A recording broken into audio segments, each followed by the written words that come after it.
Y'all know I am so excited about this series because we're going to start talking about the best skincare I tried in 2024 so far. Hey guys, welcome back to SheriApproved. Thank you so much for joining me today. If you're new, welcome. I'm Sherry Joseph, a licensed skincare consultant and a beauty enthusiast. And if you're already a part of the SheriApproved family, thank you so much for clicking on today's video. Based on the title, you know we're going to go there. This was quite challenging, but I am going to try to give you a snapshot of the best skincare I've tried so far for 2024. And this time I'm going to do it by brand. I would love for you guys to comment down below based on the brands that I will be talking about in today's video, about what you may have expected me to talk about, what you think I forgot, or even from those brands, if you've tried anything, what has been your favorites. This is me attempting to do speed reviews of these products. You'll laugh at me because you know I could talk. Starting with ACWELL, or is it ACWELL? I'm not really sure what's the correct name to pronounce this brand, but their licorice toner has been so popular with my clients for years. But then they also have the licorice pH balancing advanced serum, and this is not necessarily a new product, but it was new to me because of my hyperpigmentation issues this year. That was one of the things that I have been working on. I have been trying a lot of products along this line, and this bottle is done. This little serum showed up as an underdog and really proved the power of licorice extract in a hyperpigmentation routine. Now, as you would expect in a lot of hyperpigmentation products, this also has niacinamide in it, but it also has some glutathione. But the good thing about this is that, especially if you are at a very sensitive part of your hyperpigmentation routine, meaning that the issue that's causing your hyperpigmentation probably still exists, your skin still feels a little bit sensitized, and you're wondering like how you can probably start treating with this thing without going with something too strong, this is a great product because it also contains a lot of skin sodas like oat extract, beta-glucan. Really great option for those of you with sensitive skin. Like I mentioned, I finished this bottle. It has a kind of creamy texture. I don't know if I could get any out. You could kind of see there what's in the pipette. It's a light, very creamy texture, but although it's creamy, it's very lightweight. It absorbs into the skin really nicely. On my oily skin, I had no problem using this AM and PM as well. A great recommendation.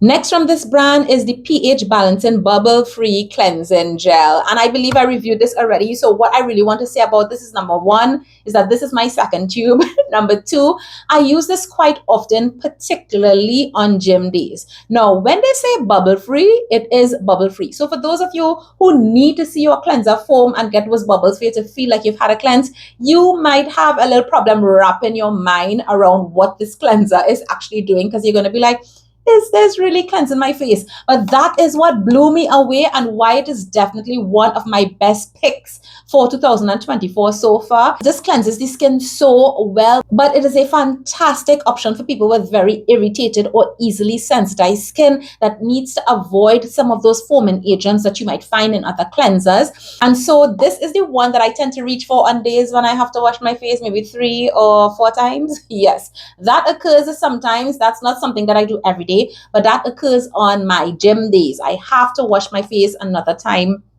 Yeah, on the days I go to the gym. So this is the cleanser that I would reach for, and I absolutely love it. It's a great part of my cleansing arsenal. The next brand is ANUA, and you all could probably guess, right?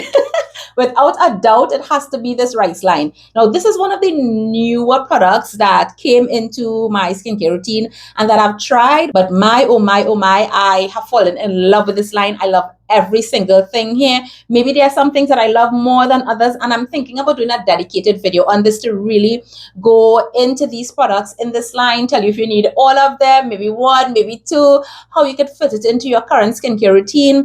But just to let you guys know, I mean, rice is back. Rice is making a comeback. Everybody and the nene and the nana is coming out with a rice line, and I'm here for it.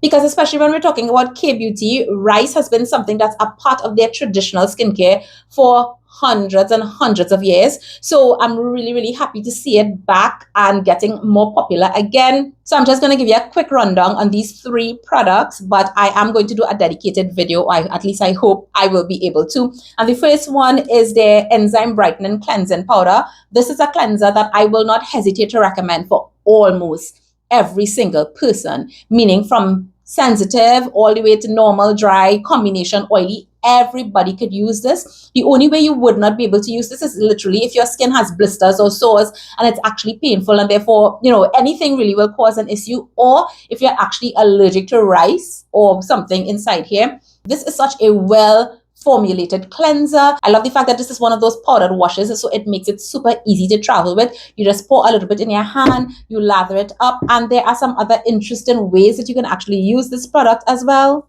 The toner, in fact, let me just say this for everything this line, everybody could use. Yeah, this is a no-brainer type of line in terms of, am I dry? Am I sensitive? Am I oily? Can I use this? No, everybody could use these things. Okay, so this is their Rice 70 Glow Milky Toner. Again, rice is the main thing in here, but they've also put some ceramides, very important for your skin barrier. There's also arbutin, and there is some ascorbic acid. This makes this a great brightening toner that anybody could use, whether you have hyperpigmentation or you just want to maintain your overall even skin tone. The texture of this one is very much like a regular toner, what you would expect from a toner. It does have that milky appearance because of the rice, but I don't find it to be like so extra glowy that somebody with oily skin cannot use it. And I also don't find it to be so thin that somebody with dry skin would not find this hydrating. Again, a really good, like, no-brainer type of toner for anybody. Next is the serum, and this is their Rice Ceramide Hydrating Barrier Serum. And when I look at this formulation, there are so many ways ANUA could have gone when it comes to the marketing of this product. They could have easily named this a brightening serum, and that would have taken it down a whole other path, because yes, it does have the rice. Yes, it does have the ceramides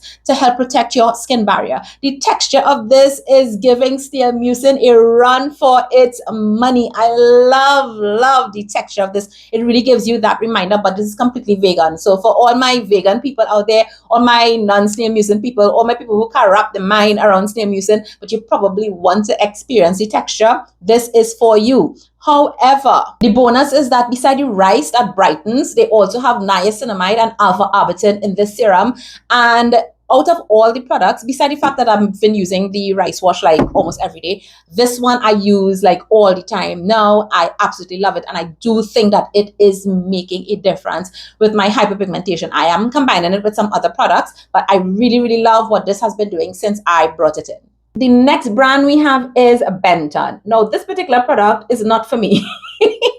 However, I was thoroughly impressed when I tried this, when I tested this, and I have done a video on Instagram about this, and this is the Benton Vitamin C Serum. This is their pure vitamin C, 20%. This is a vitamin C that I recommend for people with dry skin. Hear me? Dry skin. If you are oily and you use this and then you're going to put makeup on top of it, or you're going to head out in humidity, don't message me and say, Sherry, this had me looking like a grease bum. This is going to give your skin that amazing glass skin glow. Like a lot of products promise this glass skin look. This one, I don't even think they mention that, do they? Let me check. However, that was the first thing I thought about the first day I tried this. Like literally the reflection of the skin is amazing. So for somebody who is very dry and you really struggle with getting that hydration in your skin, you want to really shorten your morning skincare routine. You want to just have like a one and done product so you can cleanse your skin, put this on, put your sunscreen, and you're good to go. I highly recommend this. Caveat is that this vitamin C serum is not for the meek and lowly. This is not for our people who are very sensitive. This is not for beginners. This is potent, sister. This is going to brighten your skin. This is going to be such a potent antioxidant on the skin. And you have to keep in mind that it's not just the L-ascorbic acid in here. They have also combined it with 3-O-ethyl ascorbic acid and glutathione. So it's a real good brightening powerhouse. But while it is also so potent, they have put in some ecto in here. And that really shows me that the brand and the formulator really, put a little bit of effort as well, some extra effort into this formula, because L-ascorbic acid can tend to be a little bit more sensitizing for people. So we have that ecto there to reduce any stress on the skin, help with any sensitivity. If you've tried this, I'd love to hear your thoughts and your comments on your experience so far. Also in the letter B, the next brand would be BeTheSkin. And can you guess what's going to be my pick? Without a doubt, I think that this is one of the most underrated, listen to me, I think this is one of the most underrated Korean skincare products that was launched this year. And it could be because the brand is not very well known. I don't know if they don't have marketing budget. I don't know if they haven't been able to send it to some big influencer or something like that. But this is such a fantastic product, so well formulated. And I'm yet to find another Retinal from Korea with this type of formula and this type of strength. So this is the BeTheSkin Vegan Retinal Bakuchiol Serum. This has 0.11% retinol and it also has Bakuchiol 2%. I did review this before, so I'm not going to go through all the details on this, but this has been chef's kiss for my skin. I do have another retinol from Korea to tell you guys about. But yeah, so this has taken over the position for me of Geek and Gorgeous, the Geek and Gorgeous A Game 10, which is a 0.1. So this one is slightly stronger than that one. It works just as well. In fact, I might even say that it works a little bit better. The formula of this has a little bit more frills than the Geek and Gorgeous one. So if you just want that retinol, that's fine. I mean, the Geek and Gorgeous is still great, but if you just want to take it up a notch, add a couple extra things in your retinol step, this would be the one. Because beside the Bakuchiol, it has niacinamide, it has ectoin, it also has a ceramide complex, and it also has a peptide complex. So you can see that you are literally hitting several bases in this one product. The retinol in here is also encapsulated, which means it has a slow release system, which is even better for those of you who might have sensitivity concerns. A beautiful, beautiful product. Next is COS DE BAHA. And mind you, I should have said this at the beginning, but I'm trying to focus in on products that I would have tried in the first half of the year, because there are some other newbies from COS DE BAHA, but that will come in by the end of the year. But anyways, I have spoken ad nauseum about the COS DE BAHA EC Cream. I included it in my best of 2023 skincare series. And again, a lot of times a product will work a particular way for you based on the condition of your skin. And that was really, really helpful during my whole seborrheic dermatitis thing. But I haven't really spoken about their Ceramide, the C1 cream. Like, okay, you're not going to be able to tell, but this one is done. And this is our second tube. Now, granted, Hadassah and I use this moisturizer. But if you are looking for a really good, basic, no frills Ceramide moisturizer, that's one going to help soothe the skin, really moisturize well without feeling greasy. It's going to help heal your skin barrier, protect and strengthen your skin barrier. I mean, this is affordable and the formula is excellent. The other thing is, while I was having the seborrheic dermatitis, I was a little bit afraid to use this because I'm like, there are some ingredients in here. Is it going to like flare up my sebderm? And since my skin has calmed down, I have to be very, very careful with what products I use, especially some specific ingredients like fermented ingredients that might create issues for me. But there are also some ingredients that are very common in moisturizers that can feed Malassezia yeast and cause it to multiply. Now remember that Malassezia yeast is on our skin normally. It's part of our natural microbiome. Things like seborrheic dermatitis occur when there is an overgrowth. So that's what I'm actually trying to prevent. Interesting thing is, this is one of the moisturizers I have been able to use with no problems, no flares, no issues. And sometimes I just want a no frill type of moisturizer based on the actives that I'm using, or how my skin may have been feeling that day, and I'll just reach for this. I also reviewed this before, so I'm not going to talk about this too much, but this is the COS DE BAHA ES EGF Peptide Seeker Serum. And what I love about this is that this is an epidermal growth factor serum. This was really, really helpful for me, especially with a lot of things that was happening on my skin, it being very irritated, the seborrheic dermatitis, the rash that followed, the acne that happened. This particular serum helps to speed up healing of the skin. And that's why I was using a lot more dense. So if you're in that particular situation where you probably have acne, rosacea, or any particular type of issue on the skin where you need to kind of speed up the healing without irritating the skin, that is where EGF comes in. This also has a Cica Centella asiatica to help calm the skin, especially madocassoside, which is known for its wound healing properties. And this is also going to naturally help to reduce inflammation in the skin. And you all know that if you're having a particular issue that's causing inflammation in the skin, at some point, even after the issue settles down, you're going to have to deal with some hyperpigmentation. So you can kind of nip it in the bud in terms of how bad it's going to be by using something like this in your routine. The next thing that I used a lot is the COS DE BAHA TT. This is their 10% tranexamic acid serum. This also has niacinamide. It has EGCG, which is a green tea extract, which is well known not only for how it helps sebum, calming inflammation, but also for evening skin tone. And they also combine that with glutathione. So this is another hyperpigmentation serum. You could see, like, I don't know, let me see if you could see it there. Yeah, it's done. Like, it's done.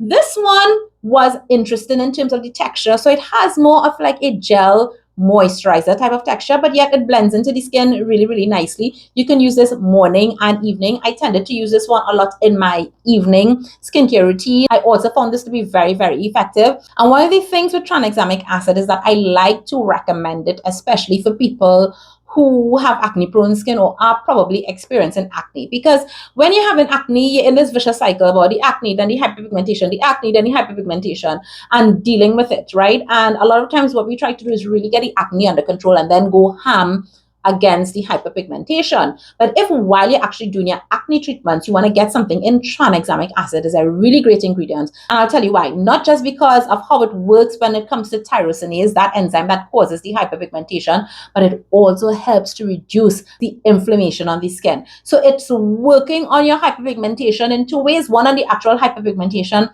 and the other in terms of preventing a very bad degree of hyperpigmentation, if you get what I'm saying. So that's one of the reasons why I really love that ingredient. But this was another great, affordable, very effective tranexamic acid option. Okay, so COSRX. And without a doubt, you guys know it's going to be the 6 peptide skin booster serum, essence, whatever you want to call it. I tend to use this in my essence step. Again, this is a product that I use both AM and PM. The texture of this product for a peptide product is absolutely winning. I mean, for my oily skin, it is super, super runny, very, very lightweight, no problem with layering, no greasiness, nothing like that. But this combines 6 very effective peptides. If you're looking at evening skin tone, you want peptides for well aging, for wrinkles, for fine lines, for skin texture, for hyperpigmentation, even for pore and sebum control. You're going to find that in this particular formula. A really, really great product. I also review this. Check out, where I spoke in a little bit more detail, but this was a really, really great from COSRX this year. I think I'm going to pause and make this part 1, because the next brand that I want to talk about, I'm not sure I reviewed any of these products yet. So I do want to talk about them just a little bit so that you can get a little bit more information. So yeah, stay tuned. There's going to be a part 2, probably a part 3, a part 4. You all know there's going to be a series. So let me know in the comments down below from the brands that I spoke about in this video. What have been your favorite products? If you've tried any of these, what do you think about them? What you might be looking at? I hope that this video was helpful and will inform your decision in terms of what products you might choose for your skincare routine. Because remember, if you don't have the right products, you have the wrong products. I'll see you guys in another video soon. Take care. Bye.